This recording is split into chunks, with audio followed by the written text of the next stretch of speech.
Hey guys, welcome to the Education Point. My name is दीपक शोरन। हमने पिछले lecture में discuss किया था कि नॉन कम्युनिकेबल डिजीज क्या होती है। आज इस लेक्चर में हम डिस्कस करेंगे कि कम्युनिकेबल डिजीज क्या होती है। कम्युनिकेबल डिजीज मीन्स जो डिजीज एक व्यक्ति से दूसरे व्यक्ति में फैल सकती है, उन डिजीज को क्या कहते हैं? Communicable disease. ये किस तरह फैलती है? ये बैक्टीरिया से फैल सकती है, प्रोटोजोआ से फैल सकती है, मॉस्किटो से फैल सकती है, या फिर किसी व्यक्ति के डायरेक्ट कांटेक्ट में आने से भी फैल सकती है। अब इनके मीडियम कौन कौन से हैं जिनके थ्रू ये फैलती हैं? जिस तरह हम खाना खाते हैं, अगर वो इन्फेक्टेड फूड होगा तो उससे क्या होगा? हमारे शरीर में डिजीज आ जाएंगी। अगर पानी पीते हैं, अगर पानी गंदा होगा, साफ नहीं होगा, तो उससे क्या होगा कि हमारे शरीर में डिजीज आ सकती हैं।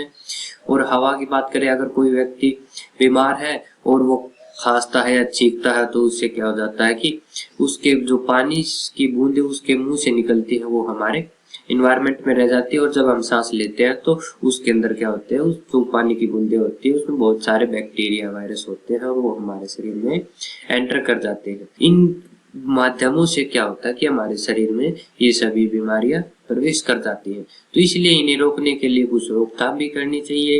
इनके बारे में हम आगे डिटेल से डिस्कस करेंगे। जैसा कि आप देख पा रहे हैं, कम्युनिकेबल डिजीज। कम्युनिकेबल डिजीज क्या होती है? Communicable disease are those disease which can be passed on from one person to another. Means जो एक व्यक्ति से दूसरे व्यक्ति में आसानी से फैल सकती है, उन्हें कहते हैं हम communicable disease. They are separate by bacteria, protozoa, virus and fungi. इनसे फैलती है और ये हमारे बॉडी में एंटर किस तरह करते हैं? The germs enter the body of a person through the nose, mouth, food, air, water and also with direct contact. अब आगे इनके बारे में हम डिटेल से डिस्कस करेंगे कि ये किस तरह फैलती है और किस तरह हमारे बॉडी में एंटर करती है। कुछ डिजीज प्रोटोजोआ की वजह से फैलती है। प्रोटोजोआ की वजह से कौन सी डिजीज फैलती है? मलेरिया या फिर डायसेंट्री। ये डिजीज कौन सी है? ये वो डिजीज है जो प्रोटोजोआ की वजह से फैलती है। और ये कौन सी डिजीज है? ये है कम्युनिकेबल डिजीज। मीन्स ये पर्सन टू पर्सन इजीली फैल सकती है। अब आगे बात करें हम बैक्टीरिया। बैक्टीरिया की वजह से कौन सी डिजीज फैलती है? वो है pneumonia, typhoid, tuberculosis, cholera and diarrhoea. ये किन की वजह से फैलती है? ये बैक्टीरिया की वजह से फैलती है। कुछ डिजीज होती है वायरस की वजह से फैलती है। वो कौन सी है? जिस तरह कॉमन कोल्ड है, फ्लू है, चिकन पॉक्स है, मीजल्स है। ये सभी डिजीज किन की वजह से फैलती है? वायरस। आप सोच रहे होंगे कि कॉमन कोल्ड किस तरह फैलती है, क्योंकि अगर किसी एक व्यक्ति को जुकाम हो जाता है तो उसके पास जो बैठते हैं उनको भी जुकाम हो जाता है। तो इसलिए हमें क्या करना चाहिए? अगर किसी को इन कम्युनिकेबल डिजीज में से किसी को भी कोई बीमारी है तो हमें उससे थोड़ा दूर रहना चाहिए, क्योंकि अगर उससे हमारा कांटेक्ट बनेगा तो क्या होगा, वो डिजीज हमारे अंदर भी आ सकती है। अब फंगस से फैलने वाली डिजीज कौन सी होती है? वो होती है infection of skin, eyes and hair. ये क्या होती है? ये फंगस की वजह से फैलती है। आपने देखा होगा कि कई बार आई फ्लू होता है, मीन्स आंखों में पानी आता है या फिर आंख लाल हो जाती है। उनसे क्या होता है कि ये जब एक व्यक्ति को होती है तो अगर कोई दूसरा व्यक्ति उसके पास होता है तो उसको भी बीमारी लग जाती है। तो इसलिए ये क्या है? ये एक कम्युनिकेबल डिजीज है। इसलिए इनको क्या कहते हैं? हम कम्युनिकेबल डिजीज, क्योंकि ये पर्सन टू पर्सन आसानी से फैल जाती है। अब ये तो हमने देख लिया कि कौन सी बीमारी किस वजह से होती है। अब हम ये डिस्कस करेंगे कि वो बीमारी एक व्यक्ति से दूसरे व्यक्ति में फैलती किस तरह, means separate of communicable disease, means वो किस तरह फैलती है। सबसे पहले डिस्कस करेंगे हम थ्रू डायरेक्ट कॉन्टेक्ट। मीन्स अगर कोई व्यक्ति बीमार है उसके साथ हम डायरेक्ट कॉन्टेक्ट में आते हैं तो उससे क्या होता है कि वो डिजीज हमारे अंदर भी फैल जाती है। क्योंकि जब व्यक्ति बीमार होता है तो उसके ऊपर बहुत सारे जर्म्स और उसके अंदर क्या होते हैं? वायरस होते हैं। और वो जो कपड़े पहनता है या फिर उसके जो भी चीजें यूज करता है, जितने जिस तरह कोई बर्तन है या फिर और कोई चारपाई है, ये सभी चीजें जितनी भी यूज करता है, इससे क्या होता है कि वो जर्म से फिर वायरस उसके ऊपर भी हो जाते हैं। और फिर जैसे ही हम उसके पास जाते हैं तो वो जर्म्स क्या होते हैं? हमारे शरीर पर आ जाते हैं। और फिर शरीर पर आने के बाद वो क्या होते हैं? हमारी बॉडी में एंटर कर जाते हैं, जिससे क्या होता है कि हमारे शरीर में भी बीमारी फैल जाती है।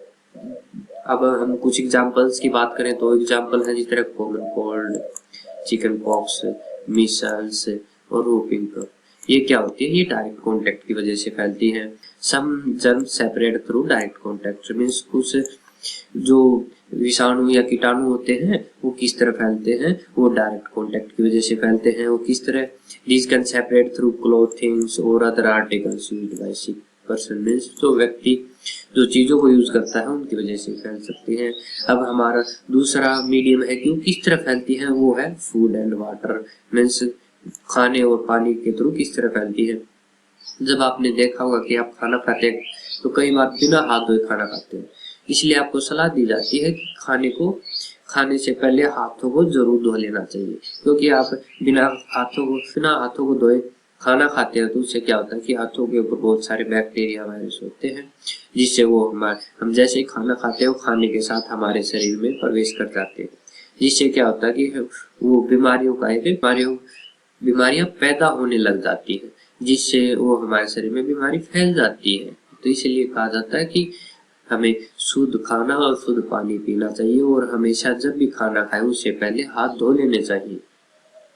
अब कौन कौन सी डिजीज है जो खाने और पानी के थ्रू फैलती है, जिस तरह की टाइफाइड है, कोलेरा है, डायरिया है या फिर जॉन्डिस है, ये सभी बीमारी क्या है खाना और पानी के थ्रू फैलती है। अभी इनका मीडियम बहुत कुछ भी हो सकता है, जिस तरह अगर मक्खियां हमारे खाने पे बैठ जाए, क्योंकि मक्खियां क्या होता है बहुत सारी गंदगी में बैठती है या फिर किसी बीमार व्यक्ति के ऊपर बैठती है, तो फिर वो अगर खाने के ऊपर बैठेंगी तो उससे क्या हो जाएगा, हमारा खाना दूषित हो जाएगा और फिर उससे हमारे बीमार होने के चांसेस बढ़ जाते हैं। तो इसलिए कहा जाता है कि हमेशा मक्खियों से और भी खाना खाएं तो हमें मक्खियों को आसपास नहीं टहलने देना चाहिए और जो कॉकरोच है उनसे भी दूर रखना चाहिए अपने खाने को, और हमेशा जब भी खाना खाएं उससे पहले हाथ धो लेने चाहिए। अब आगे हम डिस्कस करेंगे कि और किस तरह से फैल सकते हैं बीमारियां, थ्रू एयर, मीन्स हवा से किस तरह फैल सकती है। जब कोई बीमार व्यक्ति होता है तो वो छींकता है या फिर खांसता है तो फिर उससे क्या होता है कि उसके मुंह से कुछ पानी की बूंदे या फिर वो कुछ वायरस है वो क्या होते हैं, वो शरीर से बाहर आ जाते हैं और फिर जब वो हमारे इन्वायरमेंट में हवा में मिल जाते हैं तो फिर उससे क्या होता है, जब जैसे ही हम वहां से गुजर रहे होते हैं, अगर हम वहां से सांस लेते हैं तो उसके अंदर जो वायरस होते हैं वो हमारे शरीर में फैल जाते हैं, जिससे क्या होता है कि उससे हमारे शरीर में भी वो बीमारी हो जाती है। जिस तरह फॉर एग्जांपल बात करें हम इन्फ्लुएंजा और व्होपिंग कफ, ये क्या होती है जो हवा की वजह से फैलती है।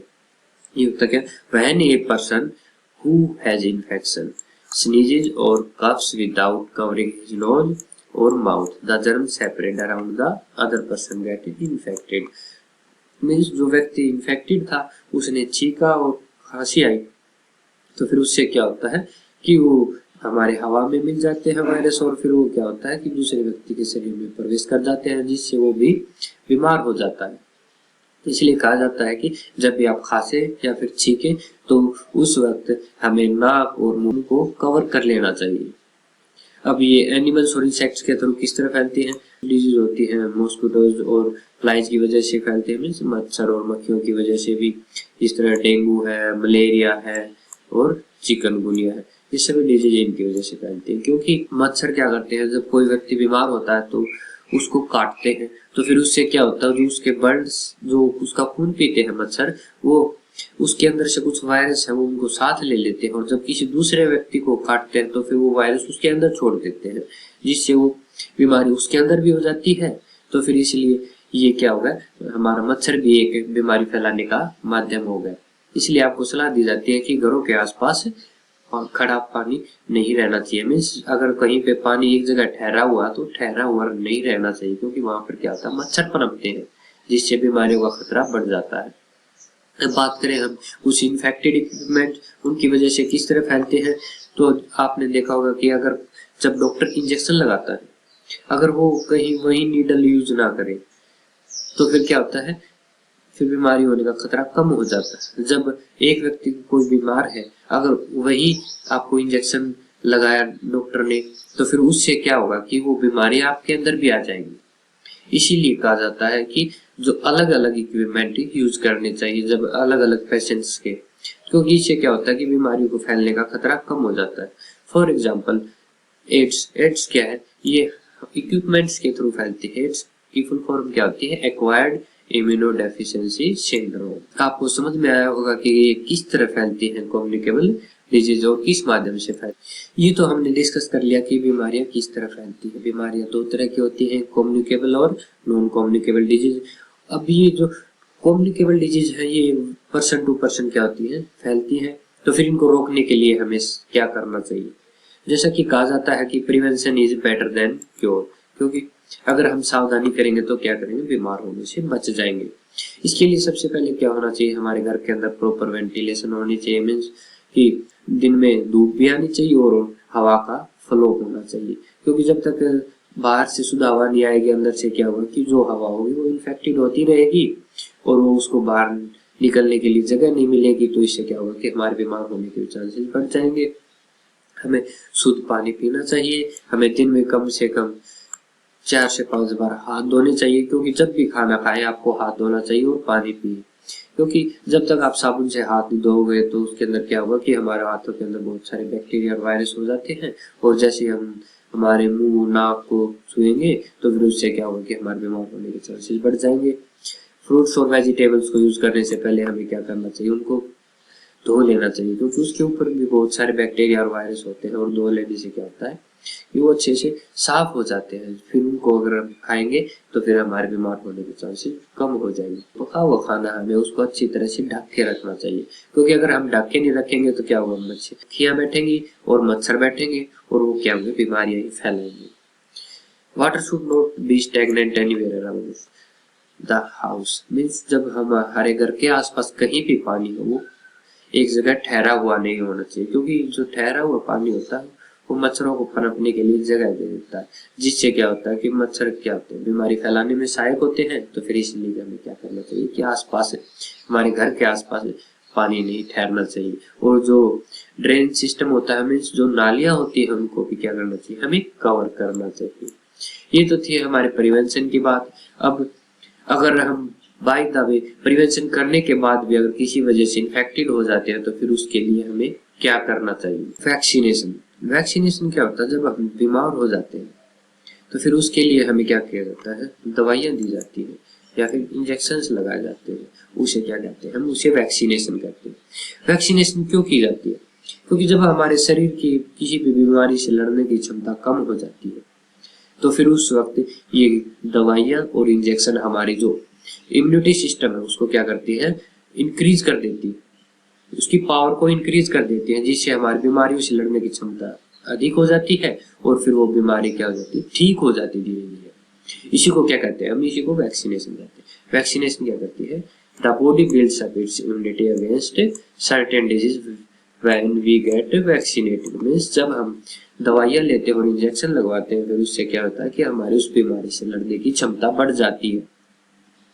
इसीलिए वैक्सीनेशन हमें बीमारियों से लड़ने में सहायता करती है।